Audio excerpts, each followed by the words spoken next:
بسم اللہ الرحمن الرحیم رب اشرح لی صدری ویسر لی امری واحلل عقدۃ من لسانی یفقهوا قولی اللہم ربنا زدنا علما یا معلم ابراہیم علمنا یا مفاہم سلیمان فہمنا۔ سیرہ کی جو لاسٹ ہم نے کیا تھا اس میں ہم یہ دیکھ رہے تھے کہ کون کون سے طریقوں سے انہوں نے اہل مکہ نے آپ صلی اللہ علیہ وسلم کو قرآن پڑھنے سے روک دیا۔ کیا کیا طریقہ تھا، جس میں ایک ہم نے یہ کہا تھا کہ انہوں نے ابو طالب سے جا کے بات کی اور کافی سختی سے بات کی، اور اس کے بعد انہوں نے ایک اور یہ کہا کہ ابو طالب کو کہ تم ہمارا بیٹا لے لو اور اپنا بیٹا ہمیں دے دو، جس پہ ابو طالب کو بہت غصہ چڑھا، انہوں نے انکار کر دیا۔ اور اس کے بعد اب تیسرا یہ تھا کہ انہوں نے قرآن کی تلاوت کو پبلک میں بالکل بین کر دیا کہ کوئی بھی قرآن جو ہے وہ پڑھ نہیں سکے گا۔ تو ابن عباس کی روایت ہے کہ جب بھی رسول اللہ صلی اللہ علیہ وسلم کعبہ میں قرآن کی تلاوت کرتے تو یہ کیا کرتے، چیخنا شروع کر دیتے اور کرسنگ کرنا شروع کر دیتے۔ اس کے علاوہ نعوذ باللہ اللہ کو برا بھلا کہتے، رسول پاک صلی اللہ علیہ وسلم کو برا بھلا کہتے، اور کسی اور کو بھی قرآن جو ہے وہ سننے نہ دیتے۔ تو آپ صلی اللہ علیہ وسلم نے قرآن کو ذرا اونچی آواز سے پڑھنا شروع کر دیا۔ تو اس کے لیے پھر اللہ تعالیٰ نے آیات اتاری سورہ اسراء میں کہ وَلَا تَجْهَرْ بِصَلَاتِكَ وَلَا تُخَافِتْ بِهَا وَابْتَغِ بَيْنَ ذَلِكَ سَبِيلًا، کہ تم اپنی آواز کو بہت اونچا نہ کرو اور بہت ہلکا بھی نہ کرو، اور ایک درمیانی طریقے سے پڑھو۔ اب بات یہ تھی کہ اس لیے اب تلاوت جب کہ لوگ نہیں سن سکتے تھے تو ایک دفعہ کسی میں اتنی ہمت نہیں تھی کہ وہ جا کے قرآن جو ہے پبلکلی میں کوئی سنا سکے۔ تو یہاں ایک دفعہ پھر جب یہ سب بیٹھے ہوئے تھے تو بات یہ ہو رہی تھی ان میں آپس میں کہ کون ہے جو کہ پبلکلی قرآن کو سنا سکے گا۔ تو ابن مسعود جو تھے وہ کھڑے ہو گئے۔ اب ابن مسعود کو سب نے منع کیا کہ تم ایسا نہیں کرو۔ کیوں؟ کیونکہ وہ مکہ کے رہنے والے نہیں تھے، یمنی تھے اور قریشی بھی نہیں تھے، اور کوئی ان کا مددگار نہیں تھا، کوئی رشتہ دار نہیں تھا، کوئی ٹرائب نہیں تھی۔ ایک بات ہمیں جو کہ میں پہلے بھی کئی بار کہہ چکی ہوں کہ ہمیں اس زمانے کی جو طریقہ تھا وہ اس کو مد نظر رکھنا ہے کہ اس زمانے میں ٹرائب ہی سب کچھ ہوتی تھی جو آپ کو پروٹیکٹ کرتی تھی۔ کیونکہ جیسے آج کل کے ہم دیکھتے ہیں نا کہ بڑے ملکوں کے پاسپورٹس ہوتے ہیں، جیسے امریکن پاسپورٹ ہے، برٹش پاسپورٹ ہے، تو اگر امریکن پاسپورٹ والے کو یا برٹش پاسپورٹ والے کو کوئی کچھ کہتا ہے تو وہ نکال کے پاسپورٹ دکھاتا ہے کہ I am American, I am British, تو وہ سب لوگ جو ہے نا اس پاسپورٹ کی وجہ سے اس کو کوئی ہاتھ نہیں لگاتا۔ اس زمانے میں ٹرائب تھی، اگر کوئی کہہ دیتا تھا میں قریش سے ہوں تو وہ کچھ نہیں، یا بنو مخزوم سے ہوں، تو یہ اس سب ٹرائب جو تھیں یہ بہت مشہور تھیں، تو ڈر کے مارے کوئی ہاتھ نہیں لگاتا تھا۔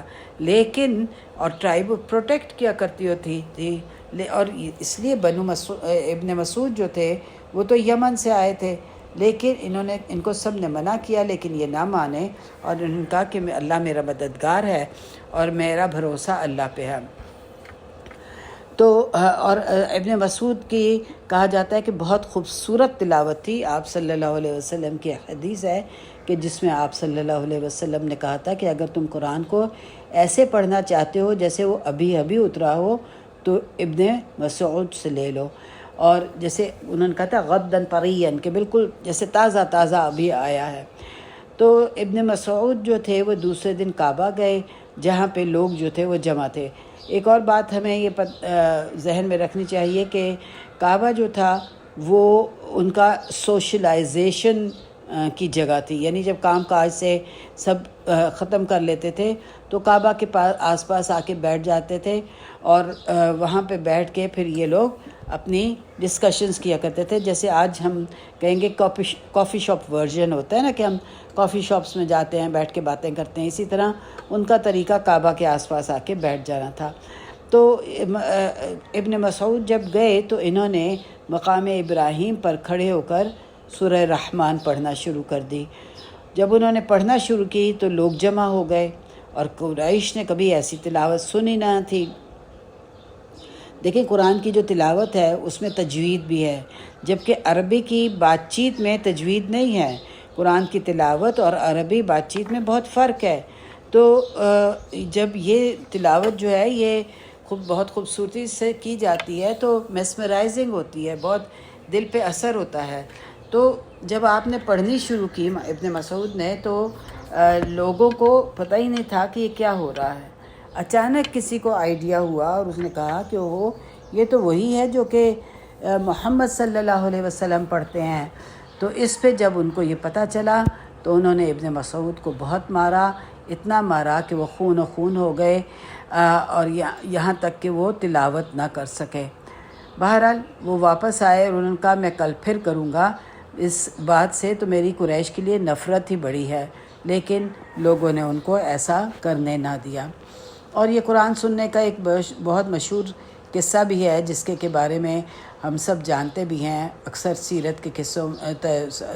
سیرت کے قصوں میں یہ ہوتا ہے کہ آپ صلی اللہ علیہ وسلم فجر کے وقت یا تہجد کے وقت قرآن پڑھا کرتے ہوتے تھے اور اونچی آواز میں پڑھتے تھے۔ اب مکہ جو تھا وہ اس زمانے کا کوئی بہت بڑا شہر نہیں تھا جیسے آج ہے، وہ ایک چھوٹا سا علاقہ تھا جس میں 1000 سے کم ہی لوگ رہتے تھے اور ایک چھوٹی سی سوسائٹی تھی۔ پھر رات کے وقت تو ظاہر ہے کہ خاموشی ہوتی تھی، وہاں پہ پن ڈراپ سائلنس ہوتا تھا، اور جب اس میں کوئی اونچی آواز سے قرآن پڑھ رہا ہے تو ظاہر ہے باہر آواز جاتی تھی، سنائی دیتا تھا، تو ان کی آواز سنائی دیتی تھی۔ تو قریش کے 3 بڑے سردار جو تھے، ابو جہل، ابو سفیان اور اخنس ابن شریک، یہ تینوں بڑے بڑے سردار تھے۔ تو انہوں نے کہا کہ یہ خاموشی سے جا کے نا یہ تلاوت سنیں گے، اور جب یہ نکلے اپنے گھر سے اور قرآن تلاوت کی سننے نکلے تو ہوا یہ کہ جب آپ صلی اللہ علیہ وسلم نے اپنی تلاوت بند کی اور یہ گھر آنے لگے تو ایک دوسرے سے ان کی ملاقات ہو گئی۔ خیر کچھ کہا نہیں انہوں نے ایک دوسرے کو، لیکن تینوں کو پتہ تھا کہ یہ کیوں یہاں پہ جمع ہیں۔ دوسرے دن پھر ایسا ہی کیا انہوں نے، اور تیسرے دن بھی ایسا کیا، اور اب جب تیسرے دن انہوں نے ایسا کیا تو پھر انہوں نے آپس میں وعدہ کیا کہ وہ ایسا نہیں کریں گے، کیونکہ لوگوں نے سن لیا تو بہت بدنامی ہوگی۔ اب بات یہ ہے کہ یہ لوگ جو تھے یہ کوئی چھوٹے لوگ نہیں تھے، یہ سردار تھے اور اپنے 50s میں تھے، سینئرز تھے، یہ ایلڈرز تھے، اور مکہ تھا۔ تو ان کی تلاوت جو ہے، دیکھیں نا آج کل کی قراء کی تلاوت اگر ہم سنتے ہیں تو کتنی اچھی لگتی ہے اور سننے کو دل چاہتا ہے، جو اچھے اچھے قراء ہیں ان کی تلاوت سنتے ہیں۔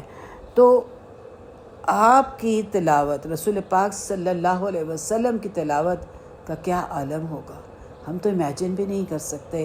انشاءاللہ اللہ نے چاہا تو ہم جنت میں جا کے ان کی تلاوت سنیں گے، لیکن ان کی آواز اور ان پر اترا ہوا قرآن جس طریقے سے وہ پڑھتے ہوں گے اور جن حالات سے گزر رہے تھے، ان کے بھی سینٹیمنٹس بھی اس میں شامل ہوتے ہوں گے ان آیات کی تلاوت کرتے وقت۔ یعنی اگر ان پہ ظلم ہو رہا ہے اور اوپر سے آیات اتر رہی ہیں اس کے بارے میں اور اللہ کی مدد آ رہی ہے، تو ظاہر ہے ان کی آواز میں وہ چیز ہوتی ہوگی، وہ سینٹیمنٹ ہوتا ہوگا، تو ظاہر ہے کہ وہ ایک بہت پر اثر تلاوت تھی۔ تو اب ہوا یہ کہ جب یہ طبرانی کی روایت ہے کہ چوتھے دن یہ جو اخنس تھا یہ ابو سفیان کے پاس آیا اور کہنے لگا کہ تمہارا کیا خیال ہے جو ہم نے سنا ہے، اس کے بارے میں کیا اوپینین ہے، تم کیا کہتے ہو، یہ کیا ہے؟ تو ابو سفیان جو تھا وہ بہت ایک مطلب جسے کہتے ہیں نا کہ انٹیلیجنٹ قسم کے آدمی تھے اور پولیٹیشین تھے، بہت بڑے پولیٹیشین تھے۔ انہی کے بیٹے معاویہ تھے، اور معاویہ رضی اللہ عنہ نے امیہ ڈائنیسٹی بنائی تھی جس نے کہ 4 خلیفہ کے بعد پھر عرب پہ رول کیا تھا۔ تو ابو سفیان نے کہا کہ میں تو نہیں بتاتا، تم پہلے مجھے اپنا حال بتاؤ۔ اور ان تینوں میں سے جو سب سے پہلے ایمان لائے تھے وہ ابو سفیان ہی تھے۔ پھر اس کے بعد اخنس کے بارے میں علم نہیں ہے، اور ابو جہل کے بارے میں ہم سب جانتے ہیں کہ وہ تو فرعون آف دا امہ تھا۔ تو اخنس نے ان کو کہا کہ اللہ کی قسم مجھے تو یہ حق لگتا ہے۔ تو ابو سفیان نے اس طرح سے کہا کہ دیکھو میں کوئی بات سمجھاؤں کچھ نہیں سمجھاؤں، یعنی بڑی ویگ سی بات کر دی۔ تو اخنس ابو جہل کے پاس گیا، اور ابو جہل نے کیا کہا؟ ابو جہل نے کہا کہ بنو مناف یعنی کہ بنو ہاشم، جس سے آپ رسول اللہ صلی اللہ علیہ وسلم تھے، اور ہم بنو مخزوم، یعنی یہ دو ٹرائبس تھیں جن کا آپس میں بہت مقابلہ رہتا تھا، یہ آپس میں جھگڑتی رہتی تھیں۔ بنو ہاشم سے رسول پاک صلی اللہ علیہ وسلم سے، بنو مخزوم سے ابو جہل تھا، تو یہ دونوں آپس میں مقابلے میں رہتی تھیں۔ تو اس نے صاف کہا کہ ہم ہمیشہ میں مقابلے میں رہتے تھے، جب انہوں نے حاجیوں کو کھانا دیا تو ہم نے بھی دیا، جب انہوں نے پانی پلایا ہم نے بھی پلایا، جب انہوں نے بہادری دکھائی ہم نے بھی دکھائی، اور جب وہ جنگ سے بھاگے ہم بھی جنگ سے بھاگے۔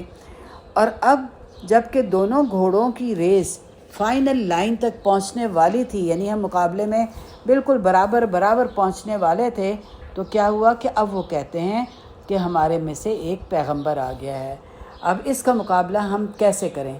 لہٰذا اللہ کی قسم جب تک میں زندہ رہا میں اس کو قبول نہیں کروں گا۔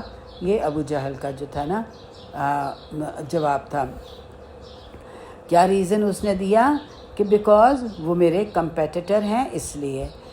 اب چوتھی طریقہ جو انہوں نے شروع کیا وہ یہ تھا کہ آپ صلی اللہ علیہ وسلم کا مذاق اڑانا شروع کر دیا، یعنی اسلام کا مذاق، جیسے آج بھی ہوتا ہے کہ اسلام کا مذاق اڑایا جاتا ہے، ہیڈ کور کا مذاق اڑایا جاتا ہے، جس طریقے سے عربی بولتے ہیں ان کے لہجوں کا مذاق اڑایا جاتا ہے۔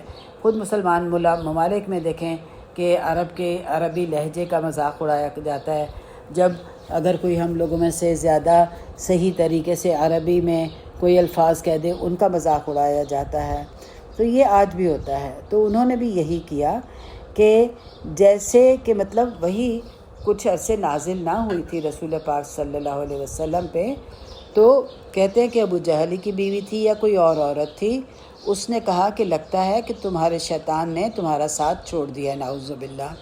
تو اس بات سے آپ جو تھے وہ بہت اداس ہو گئے، تو اسی لیے اللہ تعالیٰ نے وَالضُّحَىٰ داری وَالضُّحَىٰ وَاللَّيْلِ إِذَا سَجَىٰ مَا وَدَّعَكَ رَبُّكَ وَمَا قَلَىٰ، کہ اللہ نے تجھے نہیں چھوڑا اور تنہا نہیں کیا۔ تو یہ سب آپ صلی اللہ علیہ وسلم کو یعنی کرنے کے لیے کہ کسی صورت بھی اسلام کی آگے اشاعت نہ ہو سکے۔ اب اس میں ابن اسحاق جو ہیں وہ ایک مشہور قصہ سناتے ہیں کہ ابو جہل نے کسی آدمی سے جو عرب نہیں تھا کچھ خریدا اور پیسے نہیں دیے، اور وہ مانگتا رہا لیکن یہ ٹال مٹول کرتا رہا۔ آخر کار جب وہ اس نے اصرار کیا تو اس نے ابو جہل نے ان سے کہا کہ اچھا جاؤ محمد سے لے لو صلی اللہ علیہ وسلم، وہ تمہیں دے دیں گے۔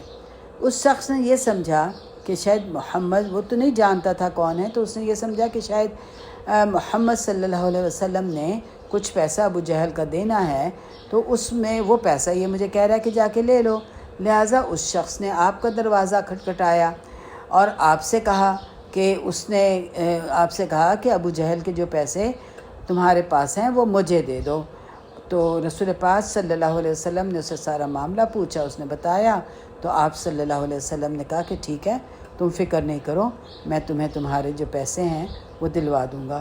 اور آپ اس کا ہاتھ پکڑ کر ابو جہل کے گھر لے گئے اور دروازہ کھٹکھٹایا۔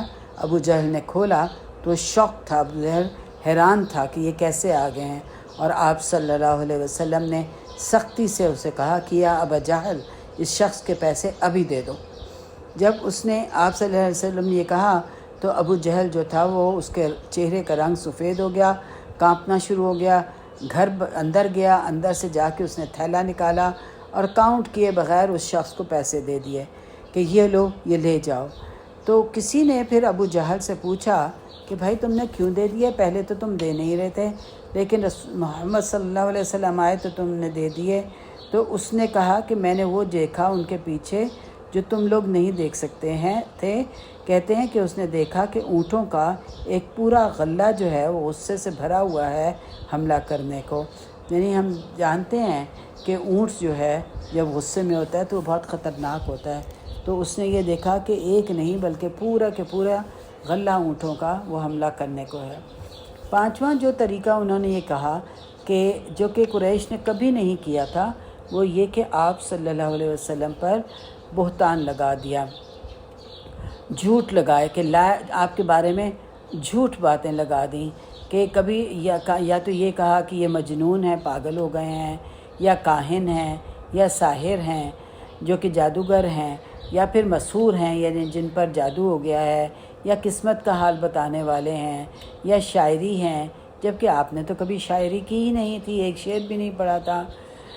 تو یہاں پہ ولید ابن مغیرہ کا قصہ، جو کہ یہ اگین بنو مخزوم کا ہیڈ تھا، یہ قصہ جو ہے یہ آتا ہے کہ جس میں کہ یہ بہت بڑا شاعر تھا، اسے کہا جاتا ہے کہ یہ عربوں کا شیکسپیئر تھا، اور یہ خالد ابن ولید کا بیٹا تھا۔